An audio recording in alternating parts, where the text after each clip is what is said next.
सुख की ओर। दर्शकों, आप सबको मेरा नमस्कार। मैं जगमोहन महाजन प्रोग्राम एक कदम सुख की ओर में आप सबका स्वागत करता हूं। मेरे जितने भी कार्यक्रम अब तक आपने देखे हैं, आपने ये नोटिस किया होगा कि मैं सिर्फ और सिर्फ लाल किताब के आधार पर ही बोलता हूं। असल में लाल किताब लिखी क्यों गई?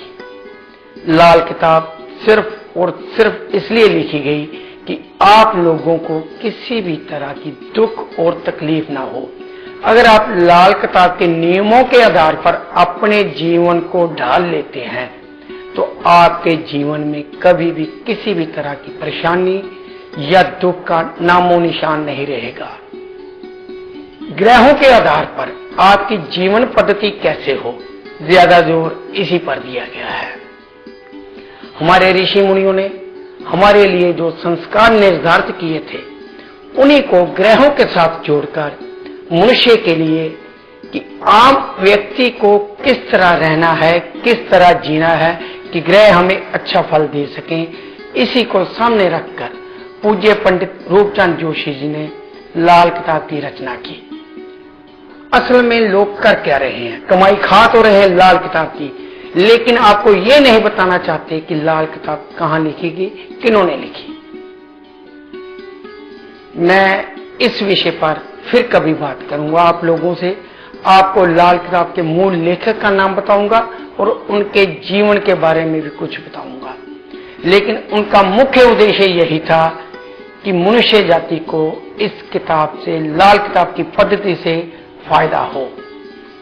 बुरी आदतें ग्रहों के अनुसार जब आती हैं तो आदमी का जीवन उथल पुथल सा हो जाता है, भटकने लग जाता है।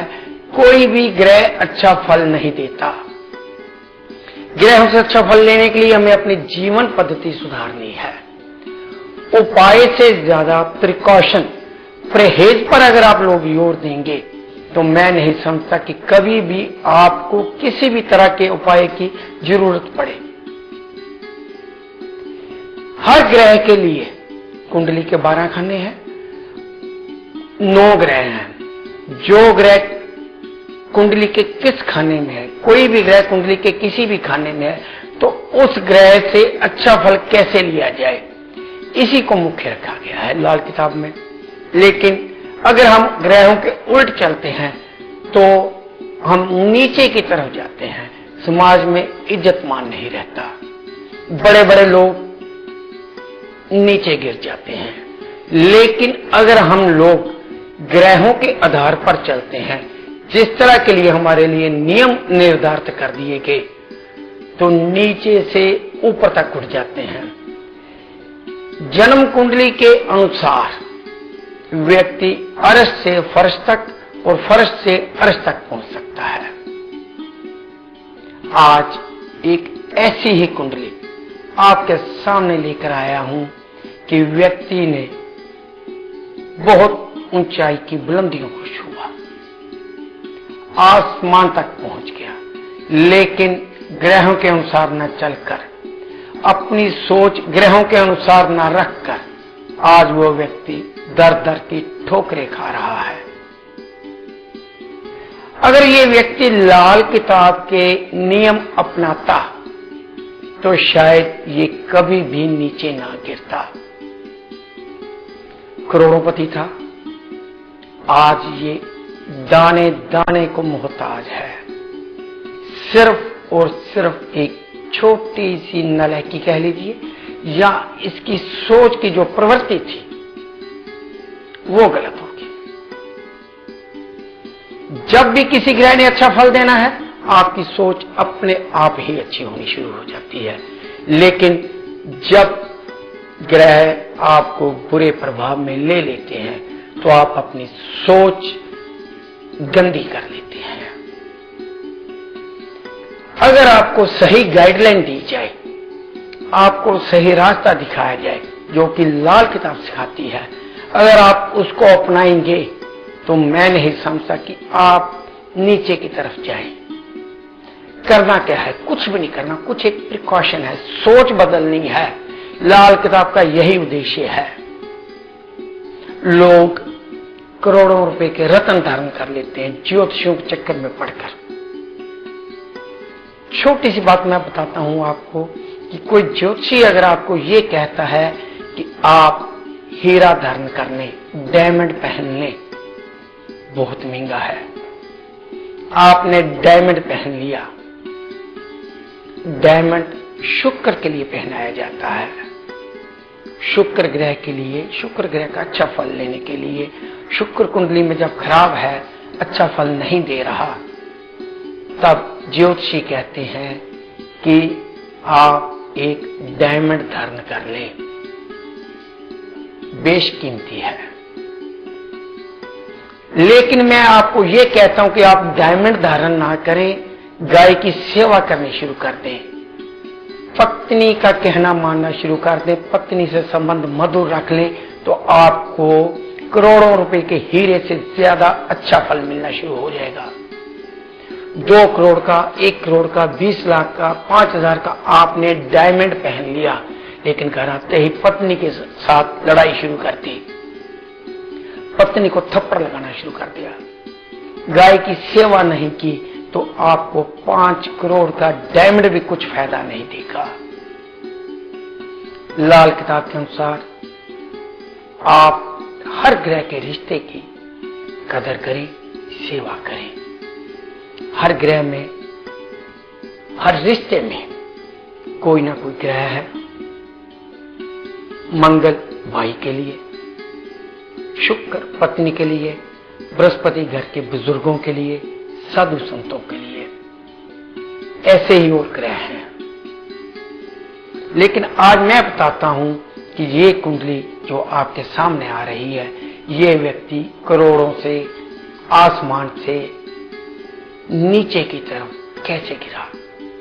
इस व्यक्ति का जन्म 6 अगस्त 1957 को हुआ, सुबह के 3 बजे। इस व्यक्ति की जन्म कुंडली में सूर्य खाना नंबर 2 में, मंगल, बुध और शुक्र खाना नंबर 3 में, बृहस्पति खाना नंबर 4 में, राहु खाना नंबर 5 में, चंद्र और शनि खाना नंबर 6 और केतु खाना नंबर 11 में है। बहुत ही ज्यादा अमीर खानदान में ये व्यक्ति पैदा हुआ। व्यापारिक घराना है इनका, लेकिन ये व्यक्ति व्यापार में नहीं गया। एक सरकारी ओहदे पर पहुंच गया, बहुत ही ऊंचा होता, बहुत ही ज्यादा पढ़ लिख गया और ऊंचे ओहदे पर पहुंच गया। ओहदे का नाम नहीं लेना चाहता, सेंट्रल गवर्नमेंट में बहुत ही अच्छे ओहदे पर है।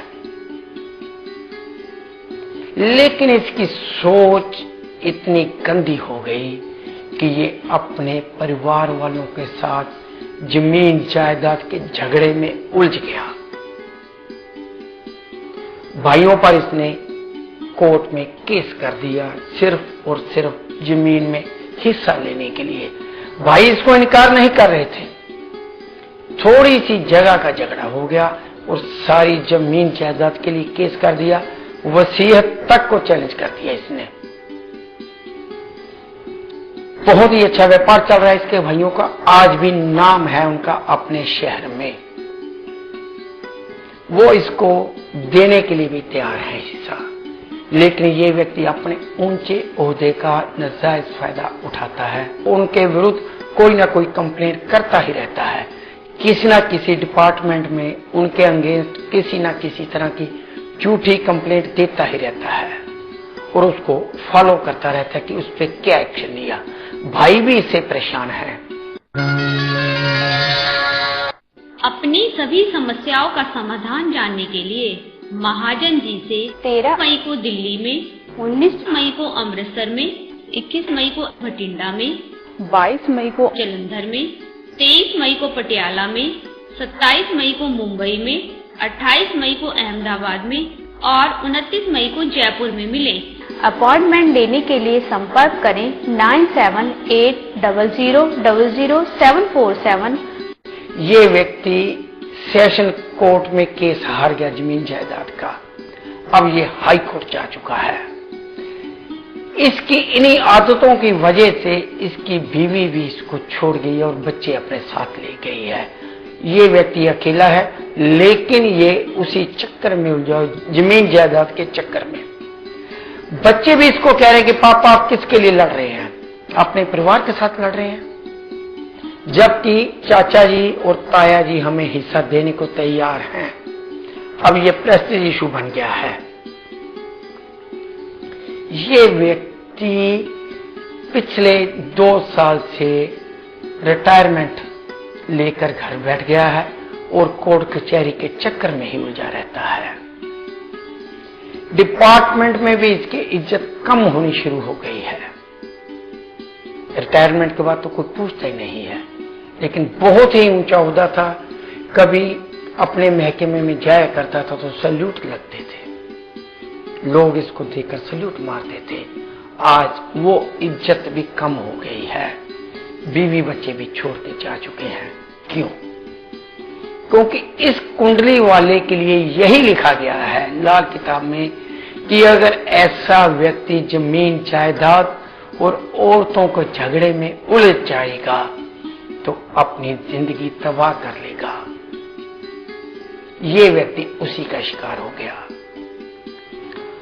जब ये व्यक्ति जमीन जायदाद के झगड़ों में उलझ गया, उसी दिन से परेशानियां बढ़नी शुरू हो गई। बीवी ने भी समझाया होगा, बच्चों ने भी समझाया होगा। बच्चे शायद छोटे होंगे उस उम्र में, लेकिन आज बच्चे इसको समझा रहे हैं कि जो जायदाद, जिस जायदाद के लिए आप लड़ रहे हैं, जब से आप लड़ रहे हैं तब वो कौड़ियों का मोल था उसका, आज वो करोड़ों में है। लेकिन भाई अब भी देने को तैयार हैं, आप ले क्यों नहीं रहे, बेचते क्यों नहीं? ये वकीलों के चक्कर में पड़कर उनको पैसे देता जा रहा है, लेकिन भाइयों से किसी भी तरह का रजामंदी या भाइयों से किसी भी तरह की सुलह नहीं करना चाहता। दिमाग में इसके फितूर सा आ गया है कि भाइयों को ये बर्बाद करके छोड़ेगा, लेकिन भाई है कि इसके आगे बढ़ते ही जा रहे हैं। उन लोगों ने जो उनकी जद्दी जायदाद थी, पुश्तैनी जमीन जितनी भी थी, उसको एक तरफ रखकर अपनी और जमीन जायदाद, फैक्ट्री आदि खड़ी कर ली है। अब ये व्यक्ति उस जायदाद में भी हिस्सा मांग रहा है और आज ये व्यक्ति वकीलों को इतने पैसे लौटा चुका है कि इसकी जितनी पेंशन आती है सब कोर्ट कचहरी के चक्कर में चली जाती है।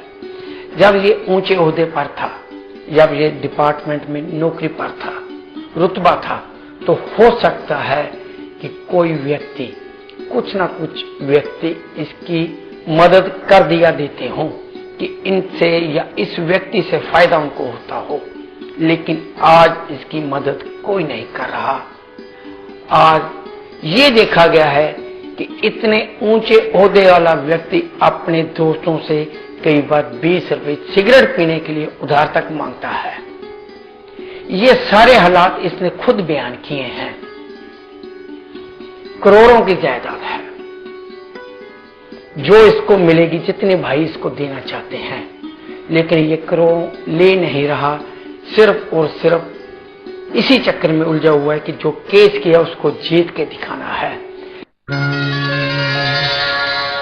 अपनी सभी समस्याओं का समाधान जानने के लिए महाजन जी से 13 मई को दिल्ली में, 19 मई को अमृतसर में, 21 मई को भटिंडा में, 22 मई को जलंधर में, 23 मई को पटियाला में, 27 मई को मुंबई में, 28 मई को अहमदाबाद में और 29 मई को जयपुर में मिलें। अपॉइंटमेंट लेने के लिए संपर्क करें 9780000747। अब महाजन जी ने आपके लिए एक नई सेवा शुरू की है, क्योंकि हर कोई समय निकालकर खुद नहीं मिल सकता। महाजन जी खुद आपको आपकी समस्याओं का समाधान वीडियो चैट द्वारा भी देंगे। अधिक जानकारी के लिए संपर्क करें 9780000747। आप भी महाजन जी से स्पेशल अपॉइंटमेंट लेना चाहते हैं तो संपर्क करें 099780000747। आपके लिए एक नई सुविधा, अपनी समस्या का समाधान जाने। अब रोजाना दोपहर 2 बजे से 3 बजे के बीच फोन पर। फोन करने के लिए नंबर नोट करें 0730707077। जब ये व्यक्ति मेरे पास आया तो मैंने इसको यही कहा कि आप बिल्कुल फायदे में रहेंगे, आपका जीवन सुधर जाएगा अगर आप आज भी जमीन जायदाद का झगड़ा छोड़कर भाइयों से राजीनामा करने सुलह कर ले। आपके लिए यही उचित है कि आप जमीन जायदाद के झगड़े में ना उलझें। लेकिन ये व्यक्ति है कि मानता ही नहीं है। आज मुझे ये पता चला है कि पिछले दिनों इसने अपना घर का खर्च चलाने के लिए अपनी गाड़ी भी बेच दी है और कहीं भी इसने आना जाना हो रिक्शा पे जाता है या ऑटो पर जाता है। इसका जो बेटा है आजकल यूएसए में साइंटिस्ट की पोस्ट पर है, वो भी इसको नहीं पूछ रहा। मैंने इसको कहा कि बच्चों से भी बात करवा दो, लेकिन ये बच्चों के भी विरुद्ध हो गया है, सिर्फ और सिर्फ जमीन जायदाद के चक्कर में। इस व्यक्ति का कुछ भी नहीं हो सकता, भला कभी नहीं होगा। ये व्यक्ति पुरानी पोजीशन तभी पा सकता है, उस पर तभी पहुंच सकता है, सुखी तभी हो सकता है, इसके कदम सुख की ओर तभी बढ़ सकते हैं जब ये व्यक्ति जमीन जायदाद का झगड़ा छोड़ दे। ये मान नहीं रहा, इसलिए इसके मैं नहीं समझता कि कदम सुख की ओर बढ़ेंगे। ये है परहेज लाल किताब के अनुसार कि अगर ऐसा व्यक्ति लाल किताब वाले के पास जाता, शुरू से जा रहा होता तो इसको शायद शुरू से ही समझा दिया होता कि आपने जमीन जायदाद के झगड़े में नहीं पड़ना। रतन पहन रखे इसने कई लोगों ने जो रतन बताया ले लिया कि इससे आपका कोर्ट केस जीता जाएगा। लेकिन मैं ये कहता हूं कि जब तक ये व्यक्ति अपनी सोच नहीं बदलेगा तब तक इसकी तरक्की नामुमकिन है। आज ये बिल्कुल नीचे जा चुका है, बच्चे पूछते नहीं हैं। हो सकता है कि जैसे ये व्यक्ति अपने भाइयों से राजीनामा करे शायद इसकी सोच बदल जाए। आज तो नहीं मान रहा, लेकिन फिर कभी किसी लाल किताब वाले के पास जाएगा तो शायद वो भी इसको यही सलाह दे कि जमीन जायदाद का झगड़ा छोड़ दे। शायद इसकी सोच बदल जाए। जब करोड़ों की जायदाद इसके पास फिर से आ जाएगी, आसान जीवन हो जाएगा, तो शायद बीवी भी इसके पास आ जाए, बच्चे भी इसके पास आ जाए, क्योंकि इसकी सोच ही इसकी नालायकी है, गलती है। इसकी सोच ही इसे नीचे की तरफ लेके जा रही है और नीचे की तरफ ले गई है। उपाय उनको बताए जाते हैं जो कहना मानना चाहे। अगर आप किसी मुश्किल में हैं तो उपाय काम आएंगे। लेकिन मेरा ये कहना है कि आपने उपाय के साथ साथ लाल किताब वाला आपको जिस तरह के परहेज बताता है, जिस तरह के प्रिकॉशन आपको देता है, उसको अवश्य माने। हर कुंडली वाले के लिए अलग अलग तरह के परहेज हैं, प्रिकॉशन है। प्रिकॉशन अगर आप अपनाते हैं, लाल किताब वालों का कहा मानते हैं, तो आपके कदम निश्चय ही सुख की ओर अवश्य बढ़ेंगे। कल किसी और कुंडली पर, किसी और विषय पर चर्चा करूंगा, आपके सामने आऊंगा। नमस्कार। शादी में रुकावट, नौकरी में रुकावट, कोर्ट कचहरी, पति पत्नी में ना बनना, बच्चों का ना पढ़ना, नौकरी में ट्रांसफर, प्रमोशन का ना होना, जमीन जायदाद का ना बिकना, ना बनना, शादी में और औलाद में देरी, घर में क्लेश और बीमारियों का ना निकलना, इन सभी समस्याओं का समाधान लाल किताब के आसान उपायों द्वारा मिलने का समय लेने के लिए कॉल करें 9780000747 730707077। ज्ञान और आपके हर सवाल से जुड़ा प्रोग्राम एक कदम सुख की ओर, जहां आपसे मिलेंगे लाल किताब के एक्सपर्ट और प्रसिद्ध ज्योतिषी श्री जगमोहन महाजन। अगर आप अपनी किसी समस्या का ज्योतिष द्वारा समाधान चाहते हैं तो कृपया हमें इस पते पर मिले या पत्र लिखें। हमारा पता है shop number 4, Gyan Singh Gadewala market, near Freeze Palace cinema, Ludhiana.